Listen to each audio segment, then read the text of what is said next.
BSV intermediate college में online class की व्यवस्था है और इस बार हाई स्कूल की परीक्षा में अंजलि जो है पटेल ने 88.66% और तनुष पाल ने इंटरमीडिएट में जो है 82.40% प्राप्त कर विद्यालय में सर्वोच्च स्थान प्राप्त किए हैं। तो अब हम आज पढ़ेंगे अध्याय 4 कार्बनिक रसायन का भाग 1। तो हमें पहले पढ़ना है कार्बनिक रसायन का परिचय। कार्बनिक रसायन का परिचय। हम जैसे कि सभी लोग जानते हैं कि हमारे जो है पूर्वज प्राचीन काल में भी हमारे पूर्वज जो है विभिन्न प्रकार के जो है कार्बनिक रसायन का कार्बनिक यौगिकों का जो है प्रयोग करते थे, जैसे चीनी या सिरका, यूरिया, पुष्परस, ये सब जो है हमारे जो है पूर्वज जो है प्राचीन काल में भी विभिन्न प्रकार के रसायनों का जो है प्रयोग करते थे, जैसे चीनी, सिरका, यूरिया और पुष्परस जो है करते थे। लेकिन समय के साथ बढ़ते बढ़ते जो है उनको रसायनों के बारे में जो है जानकारी नहीं थी, लेकिन समय जो है बढ़ते बढ़ते जो समय के साथ साथ जो है वो जो है विभिन्न प्रकार के जो है रसायनों के बारे में पढ़े, मतलब विभिन्न प्रकार के रसायनों को विभिन्न प्रकार के रासायनिक यौगिकों को पढ़ते हैं। लेकिन उस समय जो है इसके बारे में कार्बनिक रसायन के बारे में जानकारी नहीं थी, लेकिन फिर भी वो जो है हमारे अपने दैनिक जीवन में प्रयोग करते थे। लेकिन 1675 ईस्वी में निकोलस लेमरी नामक वैज्ञानिक ने स्रोत के आधार पर जो है इन पदार्थों को जो है 3 भागों में बांटा। पहला खनिज पदार्थ, दूसरा जो है जंतु पदार्थ और तीसरा जो है वनस्पति पदार्थ। मतलब निकोलस लेमरी ने जो है इनको 3 भागों में बांटा। पहला खनिज पदार्थ, वे पदार्थ जो चट्टानों से या खदानों से प्राप्त होते हैं उसे खनिज पदार्थ कहते हैं, जैसे सोना चांदी, एल्युमिनियम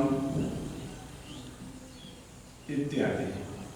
दूसरा था वे पदार्थ जो जंतुओं से प्राप्त होते हैं उसे हम क्या बोलते हैं, जंतु पदार्थ कहते हैं, जैसे एल्यूमिनियम, जिलेटिन, ये सब जो थे इसको जो है हम क्या कहें, जंतु पदार्थ।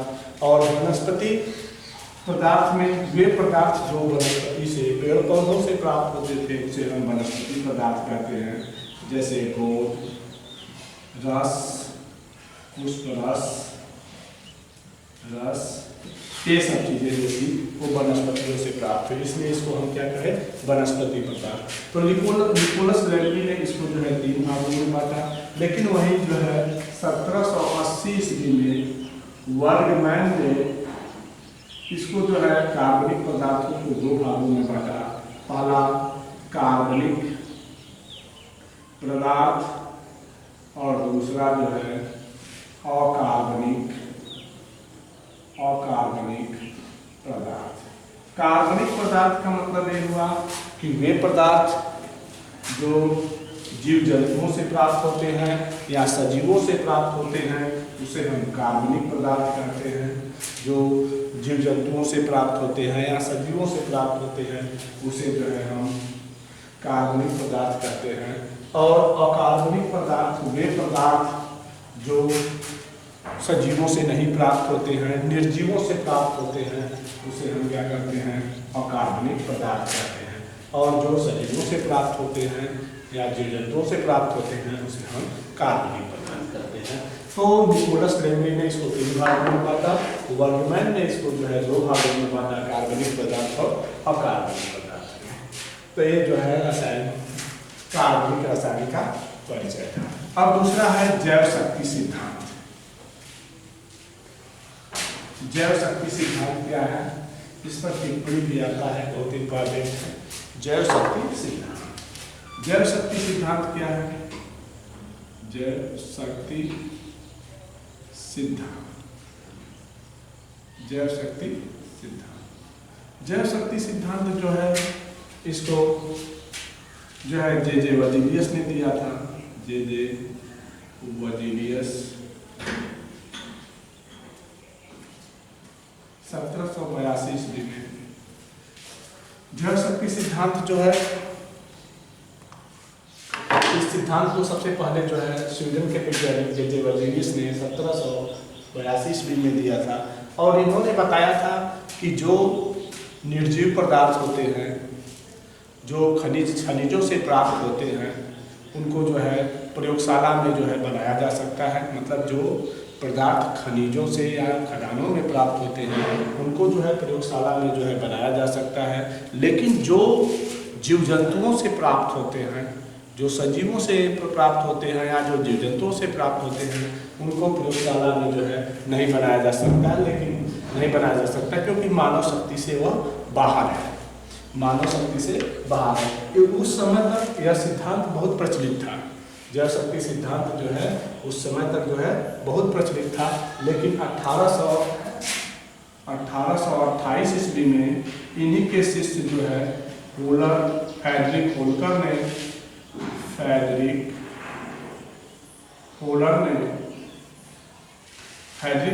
होलर ने अकार्बनिक पदार्थ से जो है प्रयोगशाला में जो है कार्बनिक पदार्थ बनाया। मतलब कि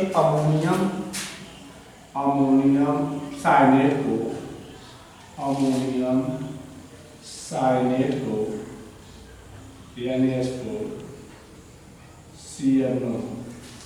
अमोनियम साइनेट को जो है प्रयोगशाला में इन्होंने गर्म करके यूरिया प्राप्त किया। और जो है अमोनियम साइनेट जो था वह एक अकार्बनिक पदार्थ था, लेकिन प्रयोगशाला में जो प्राप्त हुआ वह जो है आपका क्या था, कार्बनिक पदार्थ था।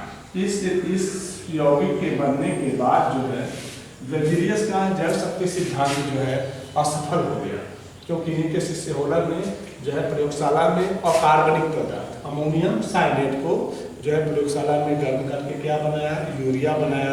और यूरिया जो है क्या होता है, कार्बनिक पदार्थों में प्राप्त होता है। तो उस समय का जैव शक्ति सिद्धांत था वह क्या हो गया, विफल हो गया। अमोनियम साइनेट को कैसे बनाया, तो फ्रेडरिक होलर ने जो है अमोनिया को हाइड्रोजन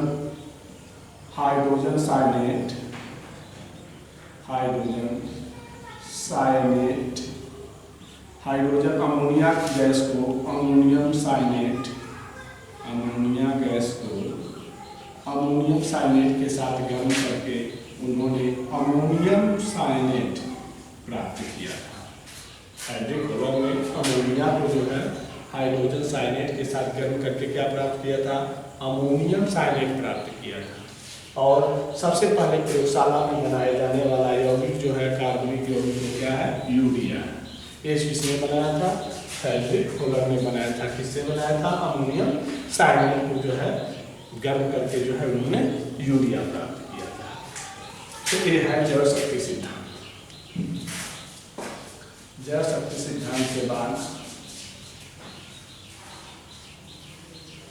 अब हम पढ़ेंगे कार्बनिक रसायन। कार्बनिक रसायन जिसको इंग्लिश में कहते हैं ऑर्गेनिक केमिस्ट्री।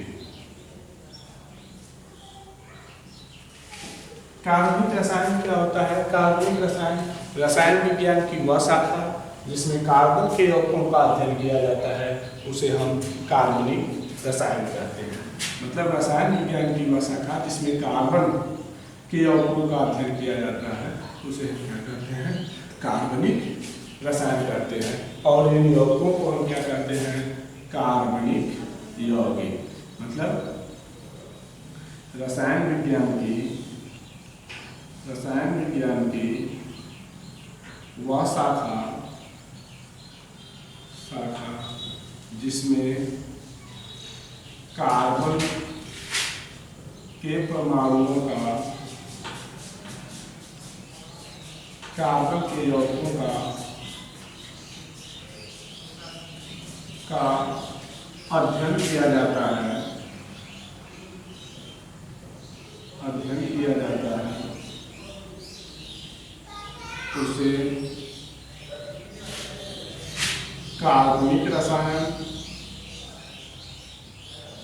कार्बनिक रसायन, तथा इन यौगिकों को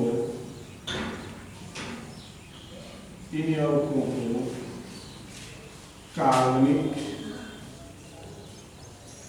यौगिक कहते हैं।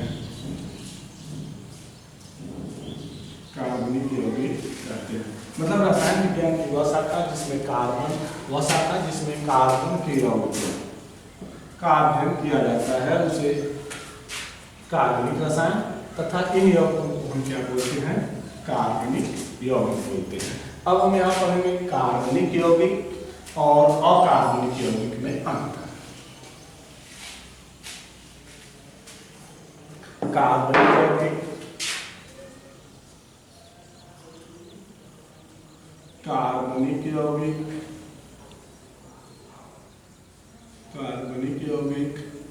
और अकार्बनिक यौगिक में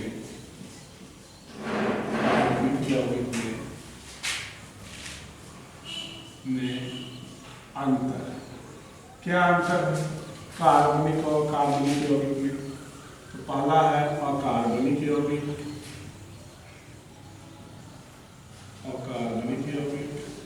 और दूसरा है कार्बनिक।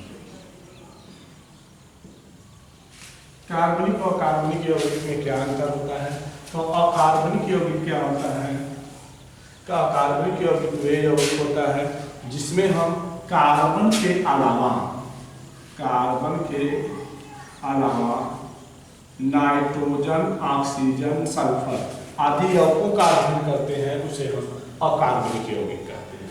और कार्बनिक यौगिक में कार्बन के यौगिकों का अध्ययन किया जाता है, तो इसको हम क्या बोलते हैं? कार्बनिक यौगिक। और अकार्बनिक में क्या है? कार्बन के अलावा मतलब कार्बन नहीं रहेगा, नाइट्रोजन, ऑक्सीजन और सल्फर अन्य जो है तत्व पाए जाएंगे, तो उसको हम क्या बोलेंगे? अकार्बनिक यौगिक। दूसरा, जितने भी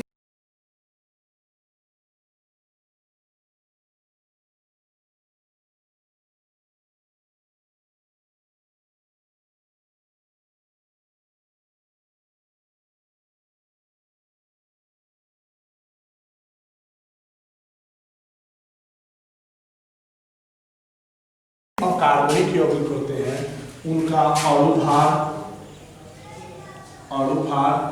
और संरचना जो है सामान्य होती है। मतलब अकार्बनिक यौगिकों का अणुभार और संरचना जो होती है सामान्य होती है। दूसरा, अकार्बनिक यौगिकों का अणुभार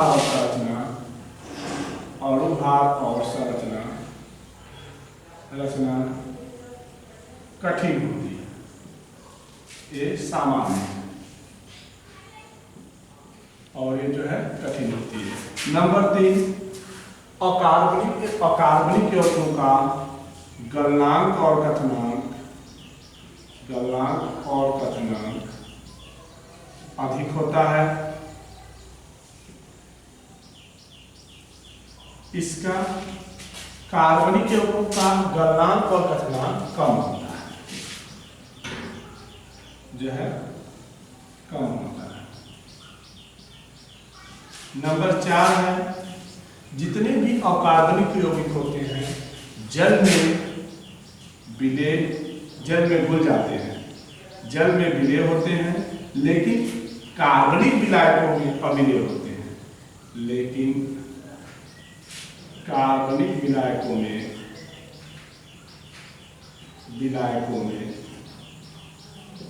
अविलय होते हैं।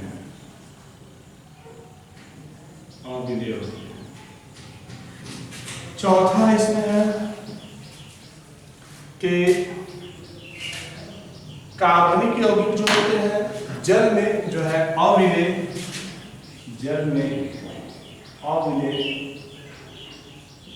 लेकिन कार्बनिक विलायक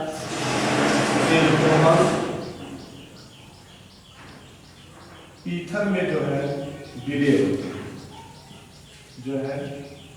होते हैं, पांचवा है, इसमें जो है सहसंयोजक बंध पाए जाते हैं। ससंयोजक बंध पाए जाते हैं। इसमें जो है आयनिक बंध पाए जाते हैं और इसमें जो है ससंयोजक बंध पाए जाते हैं। छठवां है, इसमें समायवता नहीं पाई जाती है, इसमें जो है समायवता पाई जाती है। ध्यान रखिए कार्बनिक यौगिक और कार्बनिक यौगिक में क्या अंतर है।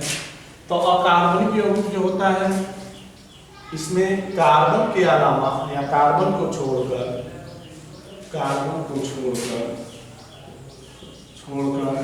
नाइट्रोजन, ऑक्सीजन और सल्फर जो है तत्वों का अध्ययन किया जाता है और कार्बनिक यौगिक में इसमें कार्बन तत्व पाए जाते हैं। दूसरा, अकार्बनिक यौगिकों का अणुभार और संरचना सामान्य होती है, कार्बनिक यौगिकों का अणुभार और संरचना जो है अधिक होती है या कठिन होती है। तीसरा, कार्बनिक यौगिकों का गलनांक घटनांक अधिक होता है और अकार्बनिक यौगिकों का गलनांक और घटनांक अधिक होता है, लेकिन कार्बनिक यौगिकों का गलनांक और घटनांक कम होता है। चौथा है, जितने भी अकार्बनिक यौगिक होते हैं वे सब जल में जो है विलय, लेकिन कार्बनिक विलायक एल्कोहल और ईथर में क्या होते हैं, अविलय होते हैं। लेकिन जितने भी कार्बनिक यौगिक हैं उनको यदि हम जल में घोल देते हैं तो वे अविलय हैं, लेकिन कार्बनिक विलायकों में विलय हैं। पांचवा, अकार्बनिक यौगिक में आयनिक बंध पाया जाता है जो आयनों के बीच में रहते हैं और कार्बनिक यौगिकों के बीच में जो है ससंयोजक बंध पाया जाता है। और छठवां जो होता है इसमें समयवता नहीं पाई जाती है, इसमें समयवता पाई जाती है। तो ये जो है कार्बनिक और अकार्बनिक यौगिकों में जो है अंतर था। इसमें अब एक चीज हमें पढ़ेंगे, समावता किसे कहते हैं, समावता। इसको इंग्लिश में बोलते हैं आइसोमेरिज्म। समावता क्या है? समावता का मतलब होता है कि ऐसे दो या दो से अधिक जो है कार्बनिक यौगिक जिनके अणु सूत्र जो है समान होते हैं लेकिन उनकी संरचना जो होती है अलग अलग होती है, तो ऐसे यौगिक को क्या बोलते हैं, समावयी बोलते हैं। और ऐसी प्रक्रिया को क्या बोलते हैं, समावता बोलते हैं। तो मतलब ऐसे दो या दो से अधिक कार्बनिक यौगिक, दो या दो से अधिक कार्बनिक यौगिक,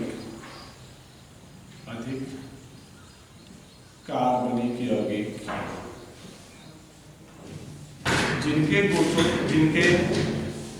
अणु सूत्र समान होते हैं, अणु सूत्र सामान्य होते हैं या अणु सूत्र समान होते हैं लेकिन संरचना अलग अलग होती है,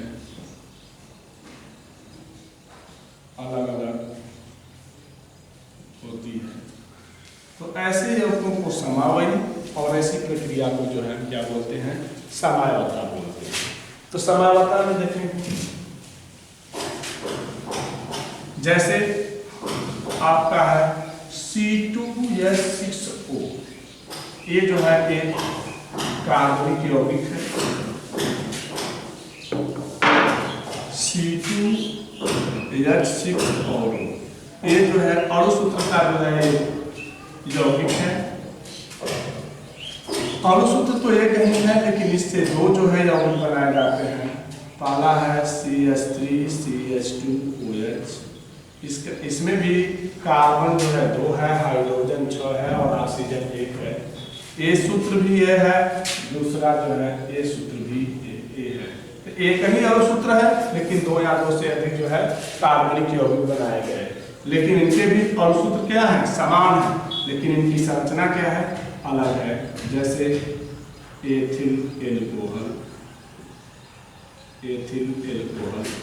दूसरा है डाइमेथिल ईथर।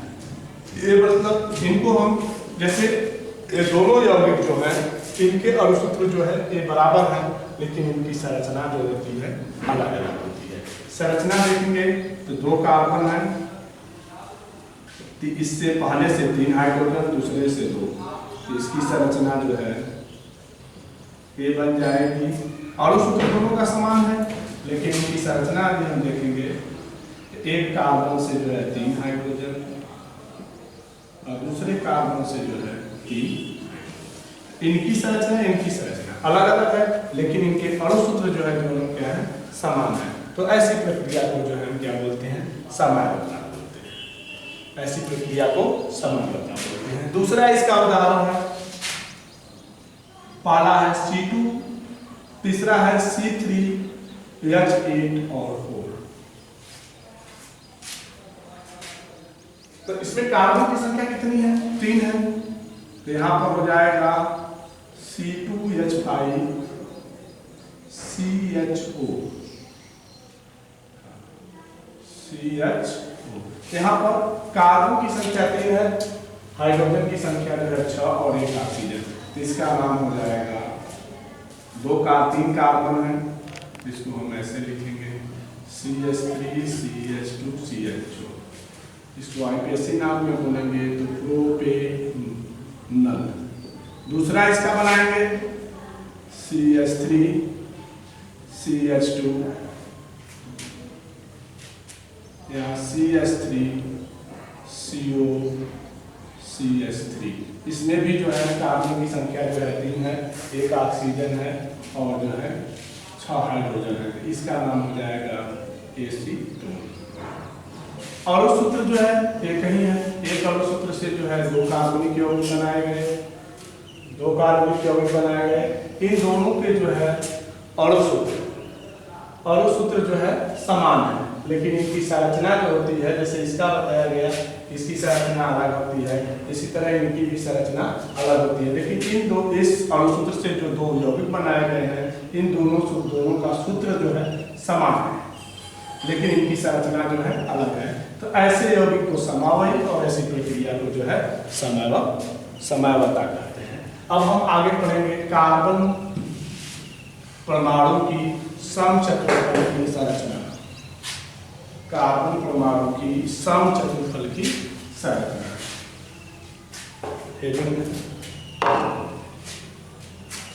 तो अब इसके बाद कार्बन परमाणु की समचतुरफल की संरचना जो है हम आगे वाले भाग में जो है पढ़ेंगे। जो अभी तक ये बताया गया है, स्कूल में जो भी आपको समझ में ना आए, उसको जो है व्हाट्सएप पर जो है आप मैसेज के रूप में जो है बताएंगे। और तब के लिए धन्यवाद।